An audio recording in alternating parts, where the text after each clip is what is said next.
Welcome. My name is Kelly Anderson, and this is Fanimated, the animation fan podcast where every week we get a chance to geek out about our favorite animated media.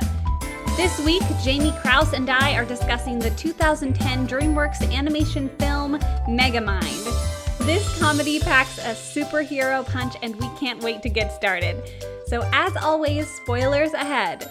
Now let's get started and let's get animated.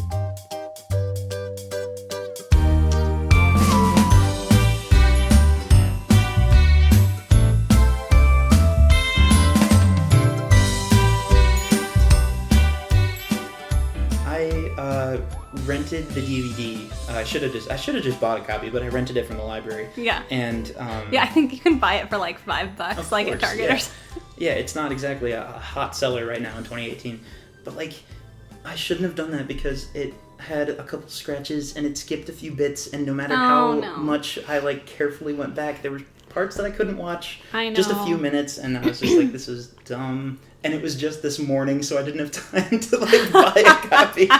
Oh, that's okay. Oh man. Yeah. It was so fun watching it though. It's so good. It's just hilarious. and like chock full of like really witty banter is. And like ridiculousness. Oh my goodness. And I'm like, man, I mean I enjoyed it before, but I enjoy it's just one of my favorites. So yeah, Jamie and I are talking about Megamind today. Megamind. The Dreamworks Animation hilariousness that is Megamind. Honestly, this movie, it feels a little ahead of its time because it was Yeah. Like, it's all about the superheroes, right? And making fun of everything about superheroes. Yeah, it's like, what popped into my head was like a family-friendly version of Deadpool, but that's not quite accurate because Deadpool was like so much crazy outlandish stuff, and this one was a lot more like superhero specific jokes, you know? Yes. Not so much crazy other stuff. And I love Deadpool, so it's just a totally separate, so I don't even know why I brought it up. It's a superhero parody movie, and it's amazing. Yes, and it's one of my favorite villain to hero stories. Yeah, absolutely. They just do a really good job with it. I know that's something that's done a lot, but I really enjoy it.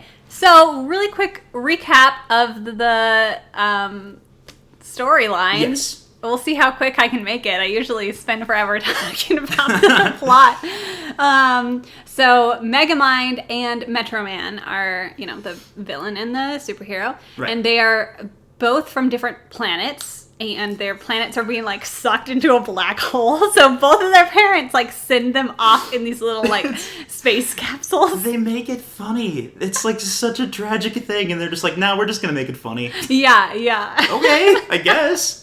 And so they land on Earth. And, of course, Metro Man lands right in the home of, like, this huge mansion.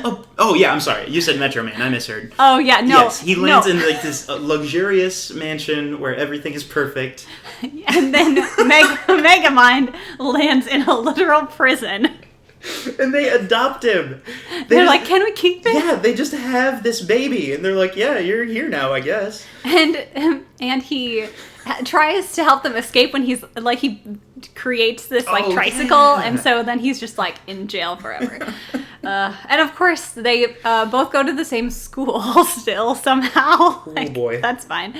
And the really sad part is Megamind is like trying to fit in and trying to do cool things, but he keeps messing it up and ending up in like timeout. And so he decides he's like, well, if I'm trying so hard to be good, like, maybe I'm just born to be bad. And so he embraces it. And I'm like, hey, he goes all out, okay? So you gotta... Yeah, you can't fault him for trying. It is something else. Yes. And then they have Megamind and Metro Man. Man, so many M's. They call them that on purpose, I think, to make it sound even more goofy. Yes, Megamind, Metro Man, the double M thing. And there's Roxanne Ritchie, like the double consonant. And anyway, there's this big fight between them, and Metro Man dies and everyone's in shock because like, what? Right. That never happens. Right, he's never lost. He's never, of course. And Megamind is like, wait, what do I do now? Like, I won. Like, the city is under my control. What do I do with this? It's so clever. He has no idea what comes next. Because even he didn't believe he'd ever win, I don't think. He absolutely thought it wasn't going to work. No. And then he's like, well, like, he enjoyed the game. Totally. He didn't care about winning. Like, he just enjoyed that. And so he's like, he takes Metro Man's DNA and creates this serum and is going to inject it into someone so that they can be the next superhero. And so he has someone to, like, fight against and continue to, you know, do the usual routine with. And it ends up being injected into, Hal? Is Hal his name? Yeah, I think so. Basically, some random guy. Yes. As far as, like, movie character tropes, it's literally just some dude. And he becomes the next superhero. So once that happens, Megamind is like, yes, this is perfect. Now I have a superhero to fight. And that doesn't go quite according to plan, because this person, Hal, is not the heroic Metro Man prodigy that he imagined he would be. No. So he kind of becomes this villain figure. So now, Megamind, who was earlier the villain, has to try to stop him in this weird sort of hero role that he's not ready for. Mm-hmm. And the random dopey guy from before is now the supervillain. And the person who seemed to be the superhero at the beginning of the movie isn't even there anymore. They have all these roles switched around. Yeah. And concurrently with this, Megamind has been spending more time with Roxanne Ritchie and kind of duping her into, like, we're the two investigators to try to stop Megamind. He disguises himself as the Bernard. The custodian. He's some random guy. He's like the Metro Man, like, expert. Yeah. Or whatever. He works in the museum. And he's just this guy. Yeah. And so Megamind takes his identity, and the real Bernard gets turned into, like, a cube. Everything, because that's his, like, signature thing, is Megamind has this gun that dehydrates things and turns them into these little cubes.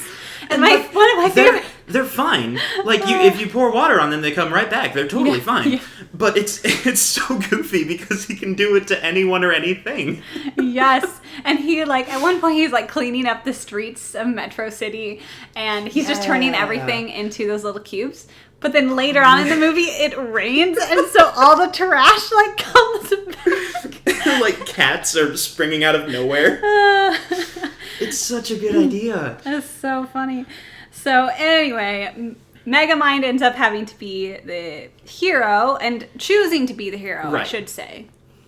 And because there's this whole thing, they mention several times, you know, whenever there's evil, like, good will rise up to fight it or whatever. Mm-hmm. And of course, the whole time, Metro Man actually just faked his own death and was alive. He's totally fine. He just didn't want to be a superhero anymore. Yeah, and it's like, that's totally valid, dude. You should retire too. Oh, man. So yeah, very, very, very good. I will say, like, Titan is like, because that's Hal's supervillain name, and he's like the worst. Actually, he's very terrible. And I go back and forth between thinking it was a good idea for the villain to be that way, and just, like, being a little weirded out anyway. Like, oh yeah, it's a toss up. I mean, from the beginning, when he's just normal, like, weirdo Hal, he, like, is always trying to hit on Roxanne Ritchie, right? And it never works, and it's always a little awkward and very, like, whoa, boundaries, dude, right?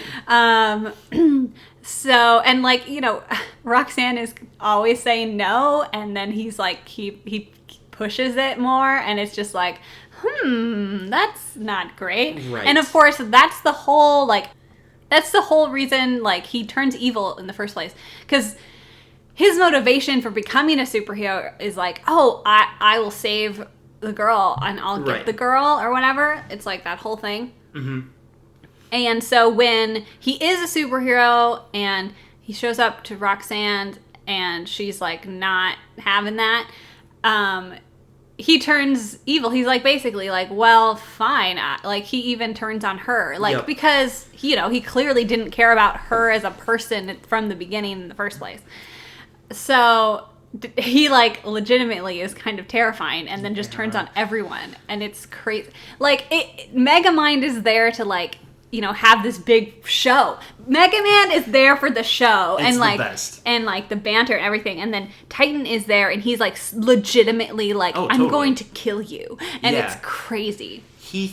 I think one of the things that made him really lose it is like his attitude of, I am owed all of these good things, including a girl, that's already super weird. But then when he gets the superpowers, he's like, oh, that was the only thing holding me back. Now I should have those things, and I should have the girl. She should like me. Everything should fall into place. And that doesn't happen, and he decides it's everyone else's fault.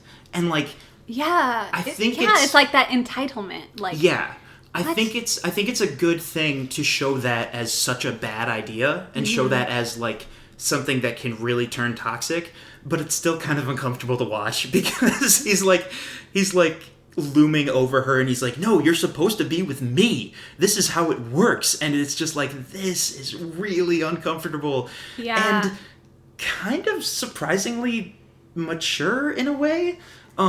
If you're still thinking about it in the terms of like kids movie versus adult movies.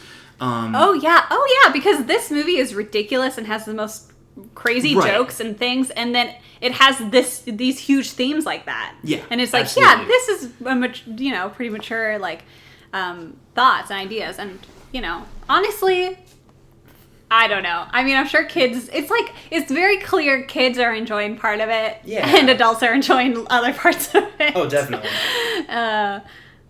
Roxanne Ritchie is amazing, She's voiced so by cool. Tina Fey, and I don't know, the one sane one of them all. Right. And she acts kind of normal.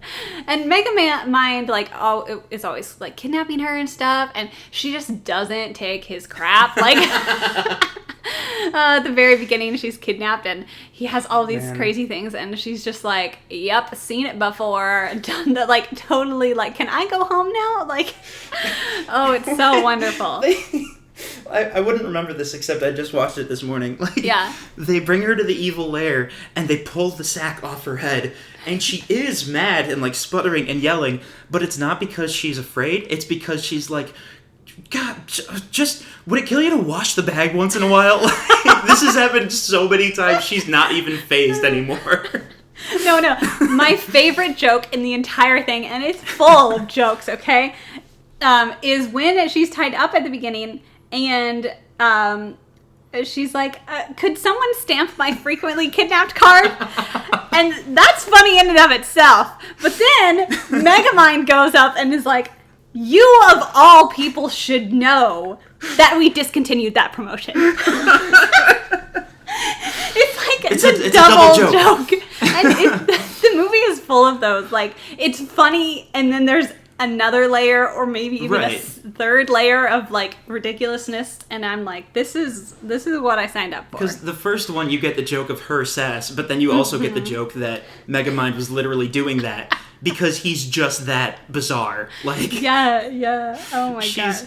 Instead of being afraid and cowering, she's just looking around like, do all you supervillains get this stuff from the same place? Like, why is it always Tesla coils and whatever?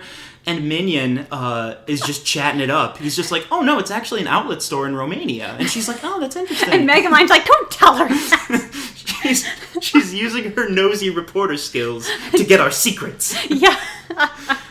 You guys, there are so many jokes. I know Kelly just said that, but it can't be overstated.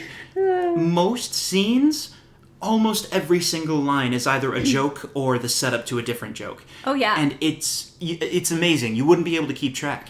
I think a lot of times in comedies, the one misstep they do is like near the end, they try to have this super emotional moment, like, you really care about these characters. And yeah, kinda, but you know it's a comedy, so you know it's gonna go back to a bunch of other goofy stuff, so it doesn't really hit.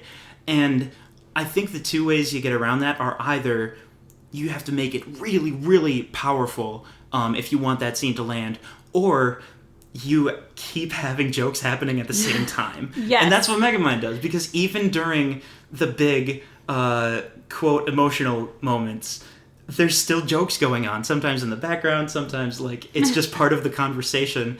Yeah. There's the big blow-up where... I haven't even mentioned Minion at all. The entire movie, he has a minion, which is a fish in a giant, like, gorilla suit. Yeah. And it's a fish that controls this body running around, and he's voiced by David Cross, I think is his name. I know him as the guy from Arrested Development. He was Tobias in that show. I don't know a lot of other things he's been in, but I know he's a stand-up comic. He's super funny. The point is... Oh yeah, Arrested Development, Eternal Sunshine, Kung Fu Panda 2. Anyway, continue. Yeah, I guess he's in Kung Fu Panda. That's kind of awesome.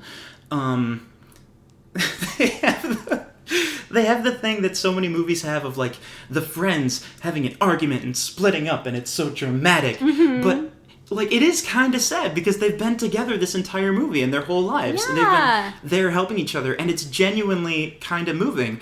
But they're keeping the jokes going, and I think that was a really good idea because Megamind, he's yelling, like, all these dramatic breakup lines, basically, but he thinks that their secret code is just yelling the word code before whatever they're about to say. So he's just like, code, I don't need you anymore. And Minion is like, code, that's fine, I'll leave. No. He says, I'll pack my thing and go. Yes! Oh man, that is gold! He grabs one thing, then he starts to, like, motor away on a Segway. He, like, puts one thing, it's like a little toy thing in a lunchbox and, like, takes it. Like a suitcase. It's the best, because part of you is thinking, yeah, this actually is a really good development in the story, and I feel bad for these guys. And the other part of you is thinking, and then the fish in a gorilla suit rode away on a Segway while screaming the word code over and over. Good luck on your date. And Megamind says, I will. And he's like, that doesn't make sense. And, like, the sad music is playing the whole time. It's just so good. Yes, it really is just layer upon layer of good jokes and good dialogue. Like, the dialogue is so well done. I'm very impressed. My favorite bit of dialogue, I think is everyone's favorite bit of dialogue, is, Jamie, do you know it? I don't. I'm not 100% sure. In case you haven't noticed, you've fallen right into my trap. Oh my lord! This exchange, it's such a spot-on parody of superhero, supervillain, like the old school era of, like, witty banter. Yes, we've kind of moved away from that in, like, modern superhero movies, which I think is okay. Like, that's a choice. But this movie goes all in on making fun of how it used to be, with, like, landing a clever line is just as important as actually saving the day. So, like, it's I think it's the most, like, recognizable part of the movie. It just gets more and more ridiculous. Because they're not advancing their plans.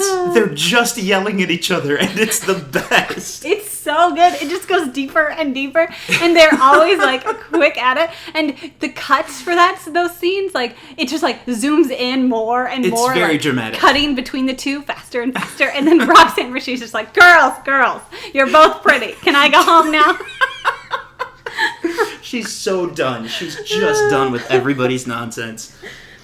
Oh dear.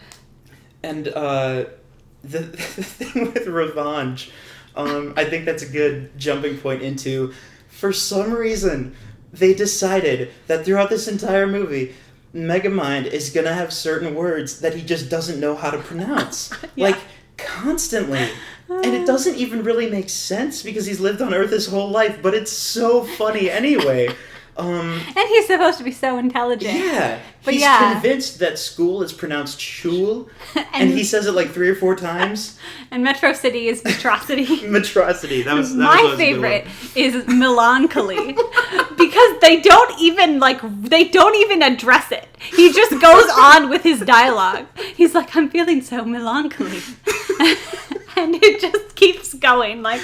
I don't know. Maybe that was just like a Will Ferrell thing, and they decided to just go with it, or maybe they wrote it that way. I don't know. It's just so funny. I feel like it does have a purpose in the story when Titan is defeated by Megamind, but Megamind is disguised as Metro Man. Yeah. But he says to Titan, never come back to Metrocity or something.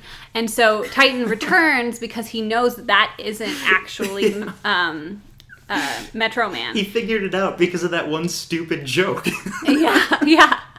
I mean, most of the jokes don't actually have a reason in the plot. But, I mean, this movie, it's about the jokes, okay? It's really something. And there's a lot of jokes that kind of occur in the beginning and come back at the end. And I just love when that setup works well.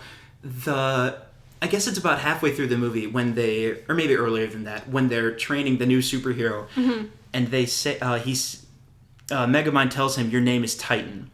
And then they wait like an hour of movie time, like scene after scene after scene. And at the very end, you realize the entire time he thought his name was Titan, like to tighten something, because he like lasers his name into the ground and it's spelled Tighten. Because his suit is super tiny, so he has to like stretch it to fit it. So I guess that kind of relates. So he thinks his name is Titan because it's tight? I don't know. But they waited such a long time for that payoff, and I'm so glad they did. Yes. Because it just made it even better. And it's like, again, like in the middle of like a sort of dramatic part because Titan is like taking over the city and destroying everything. It's just cutting into all this horrible things, and then you just see him lasering into the city, and then it like zooms out and reveals Titan, and it's spelled wrong. And you're like, oh gosh. Oh, gold. This movie is gold. You mentioned when it finally rains and everything starts popping back to life because it hadn't rained yet until that point. And it's happening when Roxanne finally learns the truth and Megamind was lying the whole time, and she's storming away from him in this pouring rain, and it's so overly dramatic. But also, she's genuinely hurt. Like, this has been a crazy experience for her. But even while that's happening, she's walking past piles of garbage that just appear for out of nowhere, and she's like, "What? What? There's a cat now. What is happening?" Yes. The jokes continue during the dramatic moments, and I think that's such a good idea. Yeah, I'm glad you pointed that out because that's a really good point as to why this movie works well. Yeah, I think so. Yeah. I also really like when Titan and Megamind are fighting at the end, and Megamind's decided to like be good for this moment of at least, and Megamind is like, well, the whole thing about how Titan is like, this town is only big enough for one supervillain or something. Yeah. And Megamind's like, well, you're not a supervillain, and they're like, what's the difference? And of course, a huge laser show, like giant Megamind head, like, and Megamind like comes out of the mouth, and he's like, presentation, and that's another like big well-known part of the film, I think. Absolutely. That sticks to people's heads. It's so funny, and it's true. It's Megamind. That's what he cares a lot about, and that's why he enjoys it, is the presentation. And that's what makes him so likable, I think. He genuinely wants the big spectacle of the crazy superhero, supervillain stuff. Yeah. He doesn't really want to... I'm being careful before I say this. I don't think he actually wants to hurt people. No. He is indifferent towards the city getting messed up and stuff. Right. But what he really cares about is the ridiculous drama of it all. And that is such a funny idea for a supervillain, they're not evil exactly. They're just really, really dramatic. Yeah. That's such a good idea. And, like, that is a reason that I think Metro Man was okay with leaving. Oh, because okay. he also knew that Megamind isn't a real threat to anyone's life. Yes. You know, That's the way Titan is at the end. Like, Metro Man knows that if he leaves Megamind, you know, the city will still be okay. I still, and it is, yeah. And this time watching it, because usually I'm like, wow, Metro Man's the worst. But like, you know what? I don't think he is this time around. Okay. Like, I think... it's kind of valid for Metro Man to want to break, but also, I mean, he also grew up with Megamind, and I mean, he knows Megamind's potential and knows his true actions, and is probably the closest to him other than Minion. And I bet, I want to believe at least that, you know, Metro Man, you know, is probably a little selfish in wanting to stop, but also, you know, he was the one saying, like, good will rise against it. And maybe he knew that Megamind would be good because he kind of already was, and he just needed to redirect his, you know, his powers, I guess. I hadn't actually thought of that, but now that you mention it, it is, it's interesting that he's so much... Yeah, I think kind is an okay word in this situation. He's much kinder to him at the end of the movie than he was when they were growing up, or when he was throwing him in prison all those times. And now that he's decided he wants to stop being a superhero, he's actually being really encouraging and supportive and saying, and he keeps calling him little buddy instead of, you know, throwing cars at him. And I think Roxanne has also said it a few times, but he is another person to basically encourage him, like, you can be something else. Because at the beginning of the film, he was so certain, this is the only thing I can be, so I'm going to be good at it. Right. And these other characters are basically helping him see, that's not the only thing you can be. Right. And if you decide to be something else, you can excel in that way too. Which is so cool to see, because, once again, that means all these characters have switched positions around. Because now, Megamind has gone from villain to hero. Megamind. Every time I get the names mixed up. He's gone from villain to hero. Metro Man. Metro Man has gone from hero to random unassuming guy. And Hal has gone from unassuming guy to villain. So all three of them have, like, perfectly swapped places. And that's so interesting to me. Yeah, I never thought about the switch between Hal and Metro Man, like, the unassuming guy character. Yeah, they do. They all kind of rotate. Wow. And he's like, now I can finally pursue my passion as Music Man. And he pulls out a guitar and he starts singing. And it's just really bad. Yeah. It's not like awful. It's just the kind of bad where someone is like, you gotta check out my new song, and they play it for you and you're just like, oh, it's uncomfortable. Yeah. There's a few things you could work on, and in your head you're just like, oh, this is really bad. I want to stop listening to it. And when Megamind and Roxanne go to Metro Man's hiding place, like, Megamind is such a, like, nerd about it, honestly. He's just like a fanboy. He's just like, I remember when he wore this cape, and because there's memorabilia everywhere. And so even when Metro Man is playing the guitar and it's really bad, Roxanne's just like, no, don't ever do that again. And, like, Megamind is like, it could use a little tweaking. You know, like, Megamind is being nicer about it because Megamind, I'm sure, like, looks up to Metro Man too, and, like, he kind of does. Yeah. I mean, I think they both respect each other a lot because they've spent a lot of time, like, seeing each other's work. I guess, like, they're both good at their jobs. It's like the whole Batman Joker thing of, like, oh, in some weird twisted way they need each other, and how that's been a focus of a lot of the comics and movies and stuff. But it's like a super wholesome, happy version of that. Right. they need each other because without the other one, they're super bored. Yeah, they're, like, supportive of each other. Yeah, it's great. But then Megamind doesn't get anything from it, and Metro Man gets everything. Yeah. And maybe that's part of it too. Like, Metro Man, like, is finally, like, giving up the praise and glory and things and giving it to Megamind almost. That's interesting. Because you have that from the very beginning of the movie. Mm-hmm. Every step of the way, he's getting spit on, basically, and it's unfairly. And Metro Man is getting all this adulation and all this wonderful stuff. And I hadn't really considered that he is consciously giving that up. That's super interesting. Yeah. Yeah, this was just the first time watching it that I had thought about it that way. Right. Before then, I was just like, Metro Man's a jerk. Yeah. but actually, I think it's just very human because he's like, he just can't do it forever, and he, knows it's going to be okay in the end. Could he have helped? Yes. Yeah, probably. But ultimately it turned out okay. So. Also, I think I forgot to mention this. I think the best thing about it is that he's voiced by Brad Pitt. Mm-hmm. So you've got this larger-than-life character with the most ridiculous, it's so perfect for a goofy parody of a big superhero because he's just like, I've come to save the day, and he's just picture that in Brad Pitt's voice, I guess.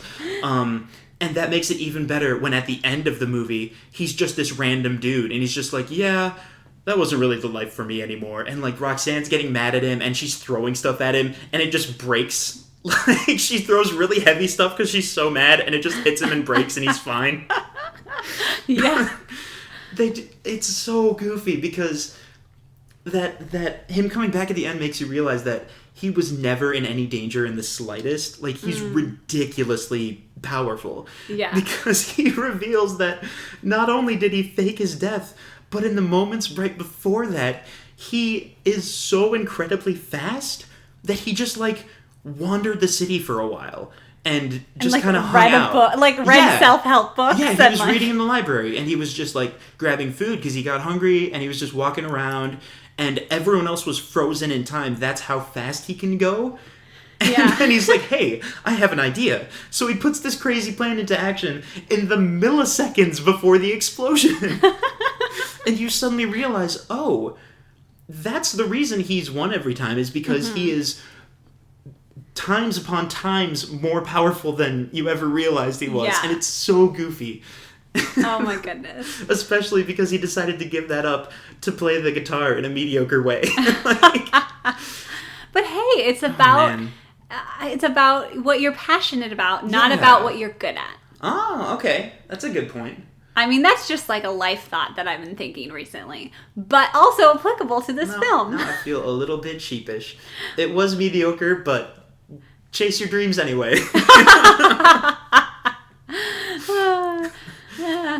Yeah, Metro Man. I said earlier that there's a lot of very superhero-specific jokes, and one great thing is that since so much of this movie is from Megamind's perspective, you get the classic supervillain stuff, but you're looking at it in a new way. He has an army of robots that does his bidding, but they're not mindless drones. They're more like puppies. Yeah. They just kind of follow him around and want to do stuff. And he has them play fetch. And he has them... It's so good. Because sometimes they act up and bite him and he's just no, bad robot. There's that. There's the fact that his evil lair is he genuinely cares about it and treats it like his home. Right. It's so fun. And just all the craziness shenanigans when, he's trying to be Bernard and Megamind at the same time and switching between them so quickly. Again, you turn a corner and jokes. You turn the next corner and jokes. It's laughing. You spend time laughing and you realize you missed another joke because you were laughing and you have to go back. It's just this movie is really well written. So, and I think it kind of went under the radar, which is kind of a shame because it didn't. Disappointing. I wish more people knew about it when I bring it up. Mm-hmm. I went to the library to pick up a copy, and I couldn't find it. And I'm like, I know they said they have it here. And, I can't find it. What's going on? I'm checking, the little label numbers and stuff. And then suddenly I realize, oh, it's in juvenile DVDs. And I have to awkwardly walk across, the children's play set. And, everyone's Well, they probably weren't, but it was hard not to imagine everyone staring at me awkwardly, like, don't mind me, guys. I'm just going over here to the kids section. I know, it's always so awkward. It's like, why? Yeah. Why put any literature or media in a kids section? Like, right. To be honest, I don't know, because like I'll still enjoy a kid's book or like, and it is frustrating. To me, I'm like, animation is not just for kids, especially this movie. Like, yeah, my goodness. Absolutely. I get annoyed at the idea that so many people would not even give this movie a second glance just because, oh, it's animated. Clearly, it's not meant for me. And, like, I don't like the idea that if this movie was live action, it would suddenly magically be for adults. Or if it had more swearing, it would suddenly be a good movie. Like, that's ridiculous. Right, yeah, no. This is a great movie. Mm-hmm. And for some reason, everyone has decided, no, it must be kept in the same place as these other DVDs that are literally for preschoolers. Like, right, and like... That is weird to me. Yeah. Because it's so clever, a lot of the jokes kids might not even get. Oh, for sure they wouldn't get it. I mean, like, I watch a lot of... Like, Shrek is, like, the best example. I watched it so much as a child. I watched it as an adult, and I'm like, I did not get half of this. Like, oh, yeah. And in this case, I don't mean that in they're adult jokes. There's some sexual innuendo. Some movies do that. This one, I can't think of anything. I mean, it really is very clean. Yeah. Like, it's mature humor in the fact that right. Kids might not understand all of the social, like, instances that this is referring to. That's or a good like, way to put it, yeah. Yeah. There's moments that are only funny if you have, like, if you're able to picture the two personalities that are on screen, or there's moments that are only funny if you have a knowledge of superhero movies. And it's even more impressive because, like, most of those superhero movies came out after this. Right. But if you know those tropes really well, you end up loving this movie even more. Okay, this whole time I've been trying to think of a good example. There's a bit where it's shortly after everyone thinks Metro Man has died, and there's the Grand Museum that they just opened up for him, and it's like the middle of the night, and both Roxanne and Megamind are both going there, and they have no idea the other one is there. They're both going there, sad that Metro Man is gone for two completely different reasons, obviously. Yes. But it's so goofy because you see both of them and it cuts parallel back and forth. Mm-hmm. And like Roxanne is on one side of this giant like catwalk floor thing, and she's looking up at the statue saying things like, "You were there when we needed you, but now we need you more than ever, and we don't know what to do." And Megamind is saying like, "Well, I finally beat you and now I have no idea what to do." And like, that wouldn't be super funny to me as a kid, mm-hmm. but now I see the absurdity of that situation. Right. Yeah, it's understanding the absurdity of right. So many of those things. And Roxanne is like, we need someone to help us. Evil is running rampant through the streets. And it cuts to Megamind and he's just like, I'm running rampant through the streets, but it's not as fun as I thought it would be. Right. And like, oh man, yeah, so that's the, like, you know, mature understanding of the jokes. It really is. And even though it is full of like visual gags and things like that kids are gonna get and enjoy, yeah, like that doesn't diminish the rest of the witty banter and right. and funny like circumstances that are happening too. There's one bit in particular I really appreciate because even though it's been done before, it's just super funny and it always catches me off guard. It's the idea of somebody realizes they've been lied to, but they're kind of silly and they're kind of dumb, so they don't realize that all of it was a lie.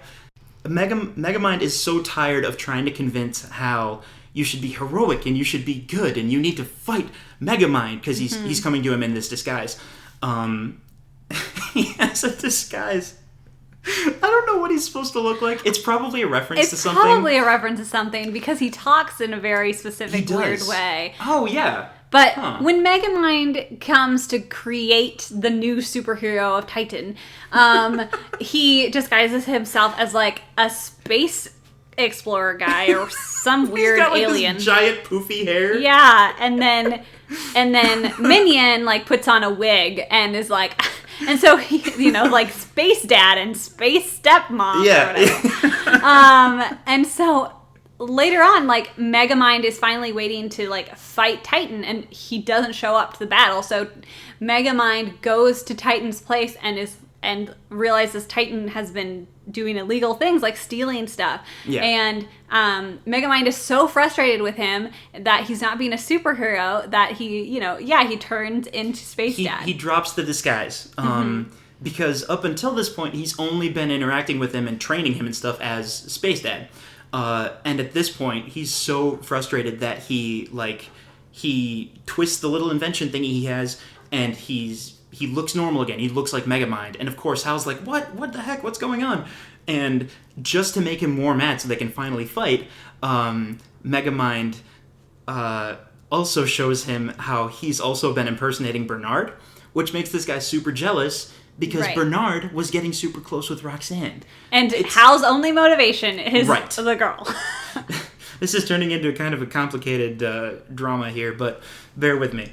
So the reason I bring all this up is because during the fight, Hal gets so mad at him. He's like, "This is because you lied to me. This is because you keep trying to tell me what to do." And there's like the third hit. And he's like, "And this is for Space Stepmom. How could you lie to her?" It's again, one of those, like, layered jokes. Yes, you suddenly realize, wait, he thought the rest of this was still real? Like what? I love that at first, during the scenes of his childhood and stuff, people are mad at him and shun him and kind of hate him for him as in Megamind. Yes, sorry. Megamind's childhood. At the beginning of the movie, people are mad at him and they kind of shun him and they hate him because of a very petty reason. Like, he's not as cool as Metro Man, so he gets sent to the corner. He's weird and he's got blue skin, so kids pick on him. Just dumb stuff like that. And that is part of what makes him decide, well, then I'm going to be the bad guy. Mm-hmm. And later on in the movie, Roxanne, but also kind of, you could argue, people in general, now they don't hate him for those petty reasons anymore. They hate him because he's done bad things. Right. And he doesn't realize that switch has happened. Right. So even though it's understandable that he would feel that way, you also get how it's a totally different situation now. Mm-hmm. And now it's not totally unjustified. Right. There is a lot that he has to change, and he can't say, oh, it's not my fault anymore. Like, now he has done these things. So it's kind of brought him to that. That's like another thing that pushes him down the path of, well, maybe I could try to redeem myself, even though that seemed unfathomable at the beginning of the movie. Mm-hmm. There's a bit where, for some reason, they can't say unfathomable, so they're like, the power you have will be unfathomable. He's like, what kind of power? Without fathom. For some reason, that really got me. That's so good. It's so interesting that reversal happens because there's a part in the movie where he's talking to Roxanne, and he's still in disguise, and he's kind of testing the waters because he's afraid that she'll find out eventually. So he's saying something like, what if I looked different? What if I had the appearance of a certain popular primary color? Yeah. But he's basically asking her, what if I looked totally different? Would you still, I don't know how he puts it, would you still like me? Probably. And she says, of course, you don't judge people based on what they look like on the outside. And he's like, oh, that's a relief. And she says, you judge them based on their actions and how they treat people. And he's just like, oh, no. Yeah. That's a problem. Yeah. Alternately, you have Titan, who, is big and buff and awesome, absolutely, but also has been disrespectful of Roxanne the entire film. Yeah, that's such a good point. I mean, it's a comedy, so I forgive it and that it's whatever. But it is still a little bit like, okay, Megamind gets everything at the end. Yeah. Like, I don't know. Yeah. I kind of wish that hadn't happened for a couple reasons. And this is going to seem like I'm coming down hard on this movie, and I'm really not, because I love it so much. Yeah. But there is one thing that bugged me. When we were talking about how the characters all switch roles, I think there is a big missed opportunity, and I didn't come up with this. I think I read it somewhere when someone was talking about this movie. I read it online, and like somebody mentioned, the hero becomes the outsider, and like this random dude becomes the villain becomes the hero. The damsel in distress kind of stays a damsel in distress. Yeah, and like, she wouldn't does. it be so cool if she also had this crazy role where she has to save him or something, or like some other parody moment that you don't expect, and like I wish they could have done a little bit more. Like, she's such a funny and interesting character. She's such a good character. And I kind of wish she didn't fall for Megamind in the end. I do too. Like, I get it, and they really do have a lot of time to actually get to know each other and change, and you get it, and like, it's not crazy rushed, it's not super unrealistic. It's interesting that he has to change so much about himself, before he can even really approach her as even a friend. But I kind of wish it hadn't happened. Me too. I think it would have been a stronger contrast if Roxanne was like, Roxanne said no to Megamind, and Megamind listened to and respected that choice. Yeah. That would have been the bigger contrast between his actions and Hal's. And yes. I will also say Roxanne is like the only female character in the entire movie. So that's a little disappointing. I mean, what it does have going for it is the fact that they do point out the issues with Hal and how Hal treats her, and like it's, part of the conversation. So that's good from a feminist standpoint, but everything else, I think I just interrupted you again. No, that was it. I think the attitude Hal had of like, if I could just seem better or be better looking or have status, then the girls would like me, and I would be owed respect and I'd be owed a relationship. Like that. A very subtle, like, unintentional version of that shows up in so many movies. Of, like, you could very easily see someone watching these stories of the underdog, some, like high school dramas or whatever, like, and he's this scrappy person and nobody likes him, but at the end of the movie, he not only did all the stuff he was trying to do, he also magically has the girl, too. And, like, that happens so often. And I'm really glad that that message was put front and center and, like, pushed away. Like, no, that's a bad thing. Don't fall into that thinking.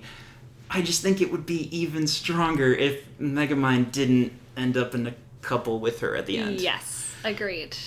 Yeah. But that's not enough to make me, like, hate the movie. So. Same. It's not enough for me to, like, it's still really good and I highly recommend it. It's just a fun, like, hour and a half movie, so...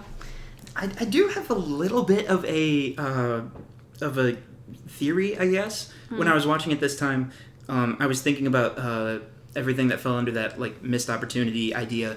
And towards the end of the movie, Roxanne is trying to convince Megamind, like, no, we have to go stop him. Metro Man won't help us. It has to be us. We have to stop him.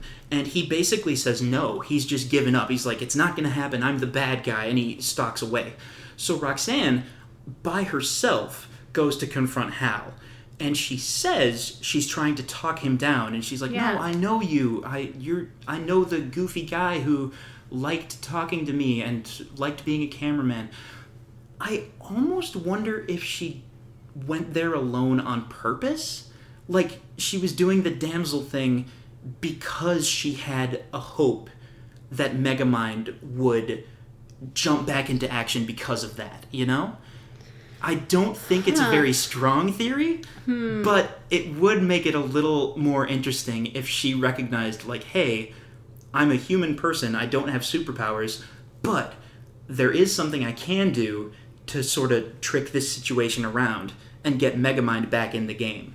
And I think it would be super cool. I also don't think it's very likely that they did it that way. I don't think she went into that situation knowing I'll be the damsel in distress. Yeah, probably not. And I don't think Roxanne is the character that would willingly go into that role. Like, yeah, that's also a good step point. into that. So I think, the only reason she would have gone into that dangerous situation is if she really believed she could talk him down. Yeah, and it's a shame that wasn't possible because he was just so crazy changed by that point. Yeah. When they know that the movie is about a villain suddenly getting what he wants and realizing that that sucks and like that's not what he actually wanted. So they get to it so quickly, and the reason I bring that up is because after he finally wins at the beginning of the movie and he's like, I have the city now, there's a montage of him and Minion doing evil things, and it's only 3 things. It takes like 10 seconds. I wrote them down. It's painting buildings blue, it's randomly stealing paintings, and it's fighting each other in the street with giant bags of money. That's it. It lasts a few seconds, and then instantly it cuts to Megamind, like, wallowing in sadness, like, why am I here? What is my purpose? And he's like talking to one of those little bird desk toy things that bobs up and down. Yeah. And he's like comparing it to the monotony and like pointlessness of life. It's so good. I just love that they used the montage in such a goofy way. It's just like they're kids and they're like stealing the money and graffitiing the walls. And, like, it's just like they do their funny little things. And again, Megamind's not going to actually hurt anyone. So everyone's like terrified and they're like, being a slave army, what you need to know. And everyone's preparing for the worst, but Megamind doesn't do anything. Yeah. He doesn't want to hurt people. He doesn't care about actually causing people misery and harm. He just wanted the spectacle of it. And when that's over, he's sad. He genuinely doesn't know what to do. It's such a funny idea. I'm not, there's a big giant dance number to end the movie, and I'm not really a big fan of those because I think it seems sort of pointless. But this time, I think it kind of works because he's been carrying a giant boombox around the entire movie. It pops up in like 10 scenes. So it actually makes literal sense that the characters would start dancing with music in the background. Like, it actually works in the plot. I thought that was kind of neat. Yeah, because it's very Megamind. Oh, totally. He's all about the presentation. That's what you said earlier, yeah. Presentation.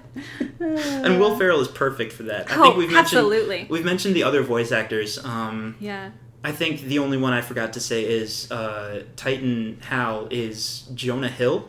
Yes. Which is perfect for such a, like, I mean, he's like done a ton of other stuff recently, so I don't want to say, oh, he's obviously always the goofy loner guy. But he kind of is. He kind of is.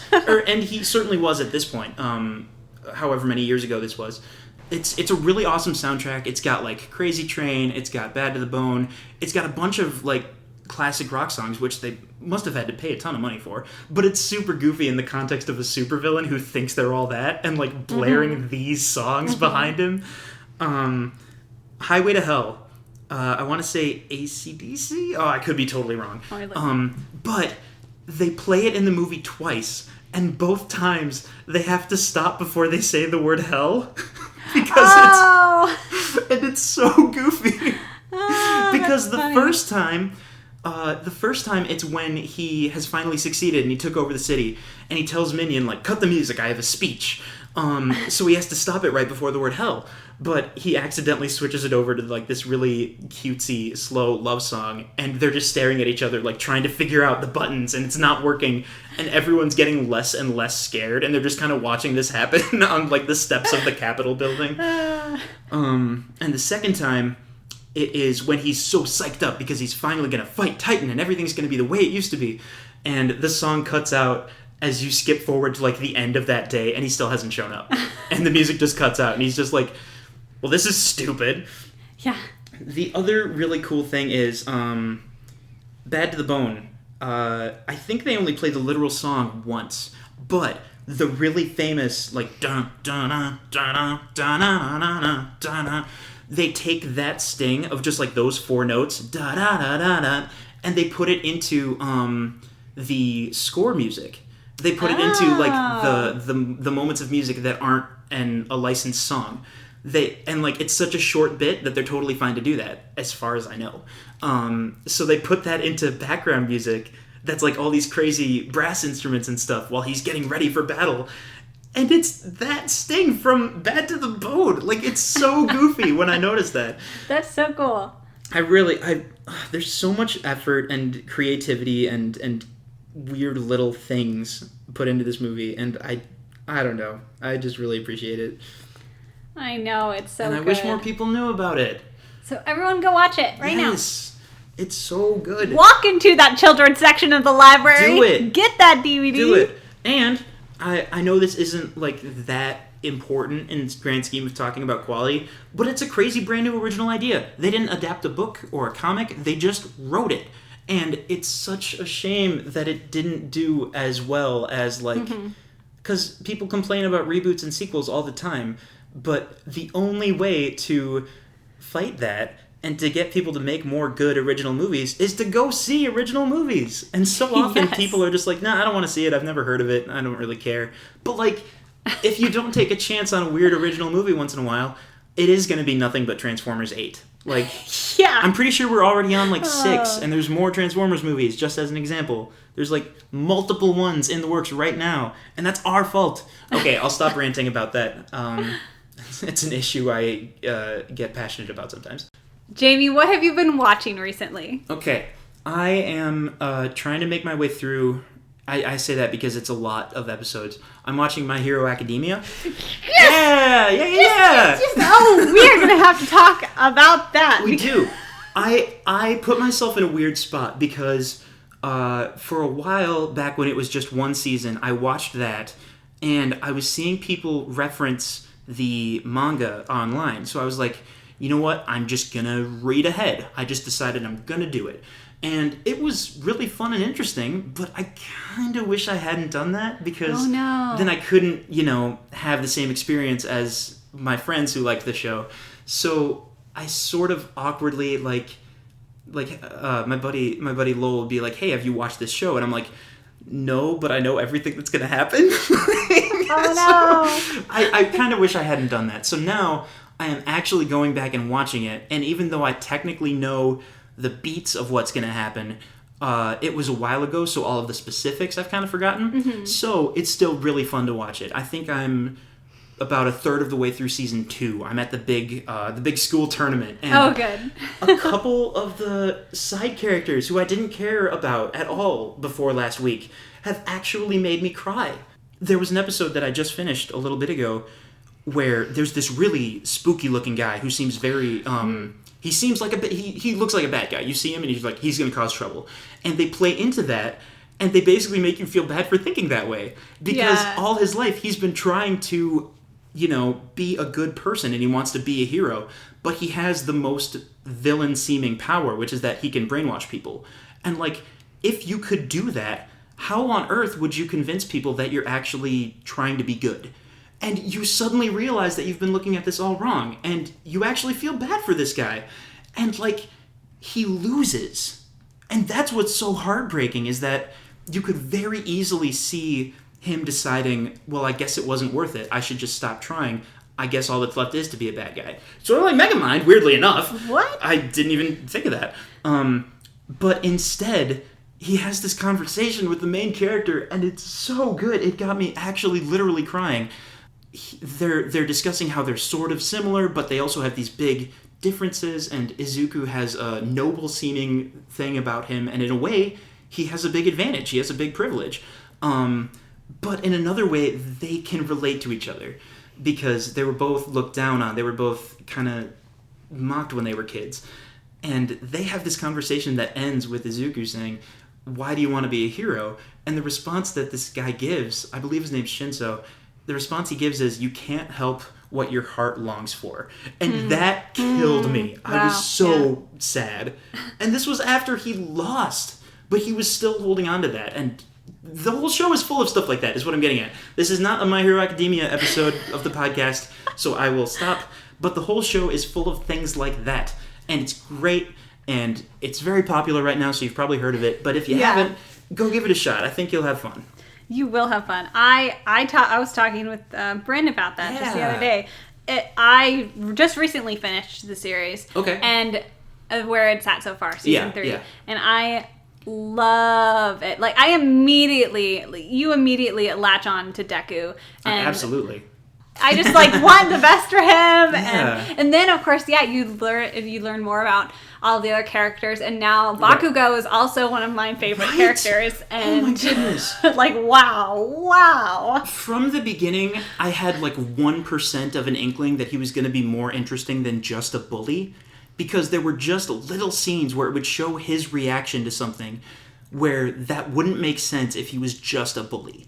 And they show him making fun of Izuku for some reason and then not being happy about it. They show him saying something really cutting and awful, but then they show him he's still unhappy for some reason. And it was just tiny little things like that. And then, of course, as the show goes on, it gets more and more interesting and complicated. Mm-hmm. But, oh man, there's so many characters who have these crazy, interesting stories. Kelly, what have you been watching recently? I wanted to point out that I ran across the most wonderful thing on Tumblr the other day, and I wanted to share it with everyone. Okay. If you go to YouTube right now, if you're in a car, pull over. If you're at your desk. When it is safe to do so. When it is safe to do so. Use your blinker. If you're at your desk, put the out to lunch sign on your door. You're busy for the next 7 minutes. You're going to pull up YouTube. Right. And you're going to type in Star Wars Galaxy of Adventures. Okay. And you're going to watch the several 1 minute clips, because it's all animated Star Wars. Not your usual Clone Wars stuff, beautifully illustration-y 2D animation, but they take sound clips from the original trilogy and use it in these they're a minute long or less, but they're so cool. I've never heard of this. That's because I think they're more recent. Star Wars Galaxy of Adventures. Galaxy of Adventures. It didn't just look like drawn cartoons. It almost looked like how to describe? It almost looked like brush style, almost like a paint. No, that's not quite right. Not painting. I don't know, but it looked super cool. Just check it out. Yes, just check it out. You won't be disappointed. Yeah. Well, thanks for talking about Megamind with me. Yeah, it's one thanks of my for favorites. inviting me over to talk about Megamind. Yay! Well, Jamie will be back this weekend. Shoot! Voltron! We're all going to hang out at my place and watch the entire season and record all of our thoughts about it as we go. But between the episodes, right? Yeah. I love the idea of hearing what's going on before we've seen the whole thing. And then after each new one we see. Yes. Oh, I'm excited. So make sure you watch Voltron, all of it, including season 8. Make sure you catch that on the 14th. And because there'll be spoilers. We'll give you some time. We'll give you a few weeks to catch up. But then be prepared for a barrage of Voltron season 8. It'll be fun. I'm also nervous. I'm nervous for the last season. Yeah. I think I'll cry. I think I cried a little bit when they finally made it back last season. When they finally made it back to Earth. I can't quite remember. I've been crying at a lot of shows recently, so it gets mixed up which one is which. What really is insane to me is that Steven Universe is also coming back around that same time. Yeah, the 17th. I'm not going to survive December. It's just emotionally, I'm gonna be destroyed. I know. Diamond Days are going to kill me. Have you seen there's the more recent Steven Universe promo. I think so. That has Steven and Rose's hair is coming out of his mouth. It was so creepy. Shoot! What is happening? I don't want it. I don't like it. This poor child. I don't like it. Whenever Rose things happen, I'm like, no, go away. You're ruining this poor boy. It's such an interesting and fascinating part of the plot, but it's also very much going to hurt him. It always does. So hard. And it is. It's his one, he always puts on a face, but that's his big conflict is living up to his mom, and every new thing they learn about her makes it even more difficult to do that. Right. And he doesn't know really what to think of her anymore right now, and ultimately, like, even if it's just having this, you know, this person with such a huge, like, story, and, like, everyone looks up to this person so much. I mean, you really do, in the series at least, kind of see her in a bad light because Steven has to go through it because of her. Like, I personally have lots of conflicted feelings about Rose right now, and I am so excited and nervous. And I think it was kind of written that way intentionally, because it is such a complex, not just a complex character, but a complex situation. Like, there's so much surrounding not just the two of them, but it's such a tangle of problems and relationships, and it's so well written. You guys, watch Steven Universe. Oh, if you haven't watched Steven Universe, I mean, I will respect you. And you are still an animation fan, even if you don't like Steven Universe. You could hear the restraint that went through Kelly's mind just now. She, like, held back everything. And she was like, I respect that choice. You're your own person. Okay, I understand. But give it another chance. Please. Anyway. Yeah, December's going to destroy us. All right. On that note. Yeah. we'll go watch Megamind. Yeah, go watch Megamind and all of these other amazing shows coming out right now. And we'll see you later. Bye.